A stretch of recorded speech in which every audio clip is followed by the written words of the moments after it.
Hello everyone and welcome back to doctor Asif lectures. हम पढ़ रहे हैं ब्लड फिजियोलॉजी, चैप्टर नंबर 33 है गाइटिन का। आज जो टॉपिक इस चैप्टर से डिस्कस करेंगे that is the formation of haemoglobin. देखो बॉस, स्टोरी ये है कि आपके जो रेड ब्लड सेल्स हैं इनका काम है ऑक्सीजन का ट्रांसपोर्ट। और ये रेड ब्लड सेल ऑक्सीजन कैसे ट्रांसपोर्ट करते हैं? जो मास्टर सुपर मैजिक मॉलिक्यूल है उसका नाम क्या है? हीमोग्लोबिन। हीमोग्लोबिन की ये कैपेसिटी होती है कि it can combine with oxygen and this combined oxygen is carried from the lungs to the whole body. तो this is the job of the hemoglobin. इसीलिए RBC कुछ नहीं है हीमोग्लोबिन के बगैर. That's why it becomes very important to understand कि आपकी body haemoglobin कैसे बनाती है। देखें, आपकी body most of the things are made in your body जो आपके लिए कंपल्सरी होती हैं यूटिलाइज होने के लिए, मुख्तलिफ फंक्शंस परफॉर्म करने के लिए। So those things are made in the body. So हमें आज की वीडियो में ये समझना है कि how this very important molecule hemoglobin is made in your body. ठीक है? The synthesis of hemoglobin begins in the polychromatophil erythroblast and continues even in the reticulocyte state. अच्छा, ये इंपॉर्टेंट बात है। एग्जामिनर्स ये पूछते हैं, मैंने पिछली वीडियो में आपको ये स्टेजेस बताए थे रेड ब्लड सेल फॉर्मेशन के, कि जो कॉलोनी फॉर्मिंग यूनिट इरेथ्रोब्लास्ट था वो सबसे पहला जो प्रिकर्सर आरबीसी बनाता है उसका नाम था pro erythro. This is the stage जहां हीमोग्लोबिन बनना शुरू हो जाता है। और ये हीमोग्लोबिन बनने का प्रोसेस जो है वो रेटिकुलोसाइट तक, रेटिकुलोसाइट्स वो सेल थे जो ब्लड में रिलीज हुए थे। सो ये यहां तक ये प्रोसेस कंटिन्यू रहता है। इवन ब्लड में रिलीज होने के भी 1-2 दिन के बाद तक हीमोग्लोबिन बनने का प्रोसेस चलता रहता है। ठीक है? So this you have to remember. When reticulocytes leave the bone marrow and pass into the blood stream, they continue to form minute quantities of hemoglobin for 1 day or 2, okay, unless they become the mature erythrocytes. एक दफा mature erythrocyte बन गया तो फिर ये hemoglobin बनने का process stop हो जाता है। Okay, right. अब डायग्राम दिखाता हूं। सबसे पहला जो स्टेप है हीमोग्लोबिन बनने का वो है सक्सिनाइल कोए की फॉर्मेशन। और सक्सिनाइल कोए बॉस कहां बनता है? In the Krebs cycle. Biochemistry में जब ये हम डिफरेंट साइकिल्स पढ़ते हैं, ग्लाइकोलाइसिस, क्रेब्स साइकिल, सो क्रेब्स साइकिल का प्रोडक्ट है सक्सिनाइल कोए। ठीक है? एंड सक्सिनाइल कोए फिर एक बहुत इंपॉर्टेंट अमीनो एसिड के साथ मिलता है। That's why this important amino acid must be present. अगर ग्लाइसिन मौजूद नहीं है तो हीमोग्लोबिन नहीं बनेगा।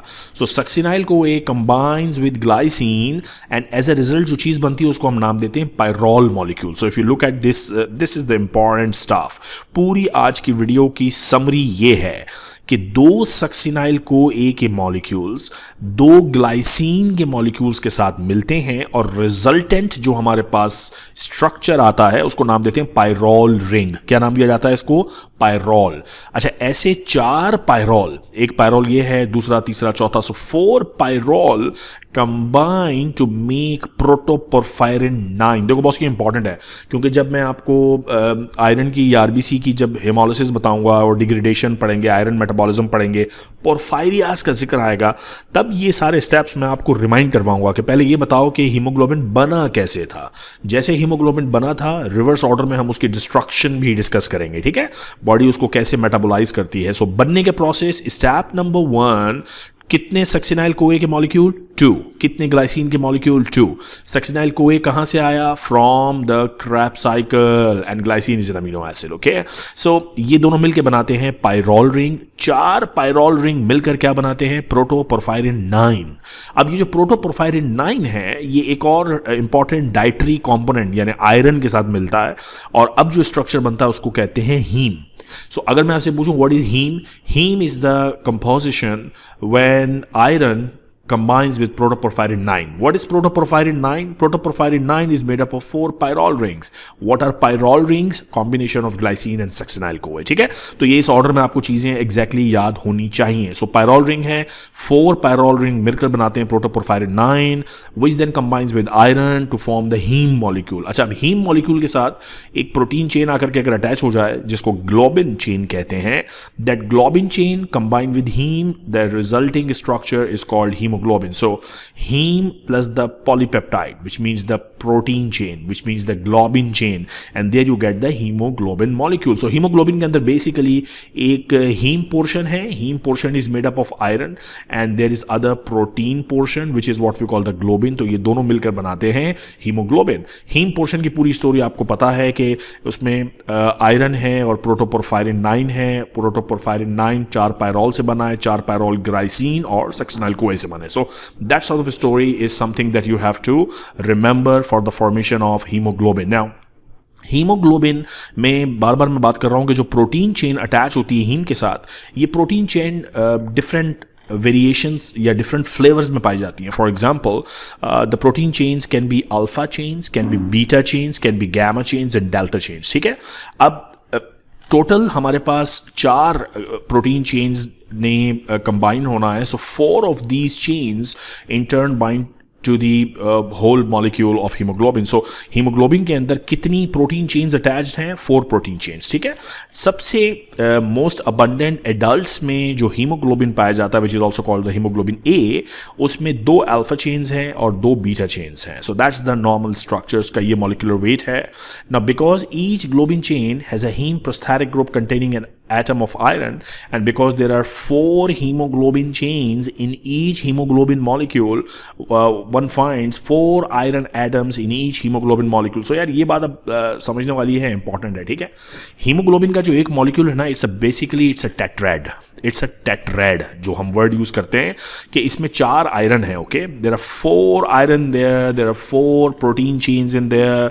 सो ये बेसिक आपको कॉन्सेप्ट पता होना चाहिए. ईच ऑफ दीज, अब हर iron can bind with 1 molecule of oxygen. So एक iron can combine with 1 molecule of oxygen. मैं वर्ड मॉलिक्यूल यूज कर रहा हूं. मॉलिक्यूल का मतलब ये है O2, यानी ऑक्सीजन आयोनिक फॉर्म में आयरन के साथ कंबाइन नहीं होता, मोलेक्युलर फॉर्म में होता है. ठीक है, so that's an important point to remember as well. अच्छा जी, आगे बात को बढ़ाते हैं. मॉलिक्यूल, सो टोटल हीमोग्लोबिन जो है वो कितने आयरन ऑक्सीजन मॉलिक्यूल्स को कैरी कर सकता है at a time? Basically 4 molecules of oxygen. ठीक है, या 8 एटम्स आप कह लें, क्योंकि एक मॉलिक्यूल में how many atoms are there? 2 atoms oxygen के. Now the type of haemoglobin chain in the haemoglobin molecule determines the binding affinity of the haemoglobin. So मैंने आपको बताया कि there can be alpha chain, there can be beta chain, there can be delta chain. So कौन सी chain है, इससे पता लगेगा किसकी हाई एफिनिटी है. एक तो ये चीज़ है. दूसरा, अगर इन चेन्स में किसी तरह की म्यूटेशन है, फॉर एग्जांपल एक डिजीज़ है जिसका नाम है सिकल सेल एनीमिया. इस डिजीज़ में there is only 1 substitution, valine is substituted by the amino acid glutamic acid. और इसकी वजह से होता क्या है?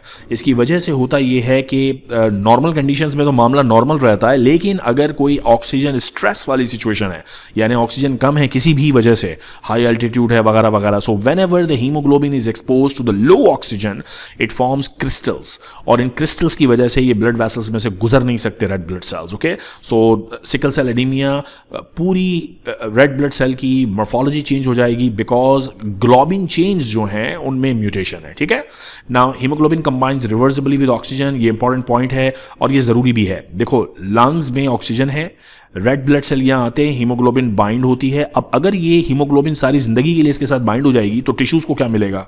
कुछ भी नहीं. टिश्यूज़ को मिलने के लिए ये इंपॉर्टेंट है कि हीमोग्लोबिन और ऑक्सीजन की जो आपस में बाइंडिंग कैपेसिटी है वो रिवर्सिबल हो, यानी यहाँ से उसको उठाए और यहाँ ले जाके छोड़ दे, बिल्कुल ऊबर इस तरह से, जैसे टैक्सी ड्राइवर आपको बिठाता है और कहीं ले जाके छोड़ देता है. सारी जिंदगी आप वहीं बैठे नहीं रहते, इसी तरह ऑक्सीजन हीमोग्लोबिन के साथ सारी लाइफ अटैच नहीं रहती. ठीक है, next point is oxygen does not combine with the 2 positive bonds of the iron. ये इंपॉर्टेंट पॉइंट है. मैंने आपको बताया कि ये रिवर्सिबल रिएक्शन है. ऑक्सीजन रिवर्सिबली हीमोग्लोबिन मॉलिक्यूल के साथ कंबाइन होती है, विच मीन्स कि the bond is not very strong. So remember, this is not a very strong ionic bond, that is rather a coordination bond. Okay, the bond is extremely loose ताकि oxygen निकल सके tissues को provide होने के लिए. एक बात. दूसरी बात ये कि ऑक्सीजन आयोनिक फॉर्म में अटैच नहीं होती. Oxygen combines in the molecular form. Oxygen remains O2, it does not become O-. Okay, so that's an important point as well. So recap करते हैं बड़ा quickly what we are talking about. We are talking about about formation of a haemoglobin. जो word है haemoglobin, इसके दो parts हैं, एक haem और दूसरा ग्लोबिन। ग्लोबिन क्या है? Protein chains, can be alpha beta delta. So ये सारी प्रोटीन चेन्स की बात है। ग्लोबिन सेक्शन 4 प्रोटीन चेन्स होंगी और हीम मॉलिक्यूल्स किससे मिलकर बनते हैं? Here we have discuss this all. Quickly एक दफ़ा रिपीट करता हूं इसको क्लीन करके, ताकि ये बहुत इंपॉर्टेंट कॉन्सेप्ट है यार। ये एक दफ़ा अगर बात समझ में आ गई ना तो सारी लाइफ याद रहेगी और सारी डिजीजेस समझ में आएंगी। सो सक्सिनाइल कोए के 2 मॉलिक्यूल कंबाइन विद ग्लाइसिन के 2 मॉलिक्यूल, ओके, और ये मिलकर क्या बनाएंगे? Pyrrole ring. सक्सिनाइल कोए कहाँ से आया? याद होना चाहिए, क्रेब्स साइकिल से। ग्लाइसिन अमीनो एसिड है। अच्छा, अब 4 पायरोल रिंग मिलके बनाएंगे प्रोटोपोरफायरिन 9। प्रोटोपोरफायरिन 9 आयरन के साथ कंबाइन होकर बनाएगा हीम। हीम कंबाइन होगा प्रोटीन चेन के साथ और बनेगा हीमोग्लोबिन। ये बेसिक कॉन्सेप्ट आपको याद रखना लाजमी है, ठीक है? तो that's a very important video today and we end it here. Iron metabolism अगली वीडियो में समझाऊंगा। तब तक के लिए अपना ख्याल रखिएगा। Take care of yourself.